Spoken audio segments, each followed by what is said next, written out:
حضرت عائشہ رضی اللہ تعالی عنہا نے بتلایا کہ میں نے نبی کریم صلی اللہ علیہ وسلم کے ساتھ حجۃ الوداع کیا۔ میں تمتع کرنے والوں میں تھی اور ہدی یعنی قربانی کا جانور اپنے ساتھ نہیں لے گئی تھی۔ حضرت عائشہ رضی اللہ تعالی عنہا نے اپنے متعلق بتایا کہ پھر وہ حائضہ ہو گئیں اور عرفہ کی رات آ گئی اور ابھی تک وہ پاک نہیں ہوئی تھیں، اس لیے انہوں نے رسول اللہ صلی اللہ علیہ وسلم سے کہا کہ حضور آج عرفہ کی رات ہے اور میں عمرے کی نیت کر چکی تھی۔ رسول اللہ صلی اللہ علیہ وسلم نے فرمایا کہ اپنے سر کو کھول ڈال اور کنگاہ کر اور عمرے کو چھوڑ دے۔ میں نے ایسا ہی کیا، پھر میں نے حج پورا کر لیا اور لیلۃ الحصبہ میں عبد الرحمن بن ابو بکر کو حضور صلی اللہ علیہ وسلم نے حکم دیا وہ مجھے اس عمرے کے بدلے میں جس کی نیت میں نے کی تھی تنعیم سے دوسرا عمرہ کرا لائے۔ حضرت عائشہ رضی اللہ تعالی عنہا نے فرمایا ہم ذی الحجہ کا چاند دیکھتے ہی نکلے۔ رسول کریم صلی اللہ علیہ وسلم نے فرمایا کہ جس کا دل چاہے تو اسے عمرے کا احرام باندھ لینا چاہیے، کیونکہ اگر میں ہدی ساتھ نہ لاتا تو میں بھی عمرے کا احرام باندھتا۔ اس پر بعض صحابہ نے عمرے کا احرام باندھا اور بعض نے حج کا۔ میں بھی ان لوگوں میں سے تھی جنہوں نے عمرے کا احرام باندھا تھا، مگر عرفہ کا دن آ گیا اور میں حیض کی حالت میں تھی۔ میں نے نبی کریم صلی اللہ علیہ وسلم سے اس کے متعلق شکایت کی تو آپ نے فرمایا کہ عمرہ چھوڑ اور اپنا سر کھول اور کنگاہ کر اور حج کا احرام باندھ لے۔ میں نے ایسا ہی کیا، یہاں تک کہ جب حصبہ کی رات آئی تو رسول اللہ صلی اللہ علیہ وسلم نے میرے ساتھ میرے بھائی عبد الرحمن بن ابی بکر کو بھیجا۔ میں تنعیم گئی اور وہاں سے اپنے عمرے کے بدلے دوسرے عمرے کا احرام باندھا۔ حشام نے کہا کہ ان میں سے کسی بات کی وجہ سے بھی نہ ہدی واجب ہوئی اور نہ روزہ اور نہ صدقہ۔ تنعیم حد حرم سے قریب 3 میل دور ایک مقام کا نام ہے۔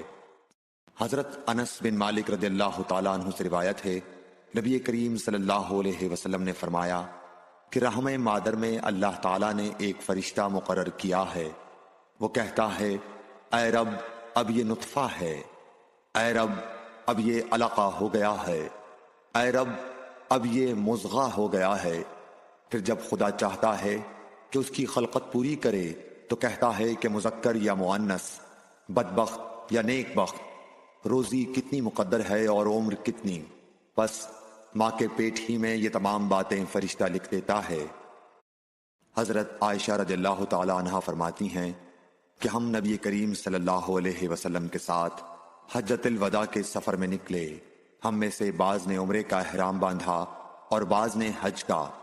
پھر ہم مکہ آئے اور حضرت صلی اللہ علیہ وسلم نے فرمایا کہ جس نے عمرے کا احرام باندھا ہو اور ہدی ساتھ نہ لایا ہو تو وہ حلال ہو جائے، اور جس نے عمرے کا احرام باندھا ہو اور وہ ہدی بھی ساتھ لایا ہو تو وہ ہدی کی قربانی سے پہلے حلال نہ ہوگا، اور جس نے حج کا احرام باندھا ہو تو اسے حج پورا کرنا چاہیے۔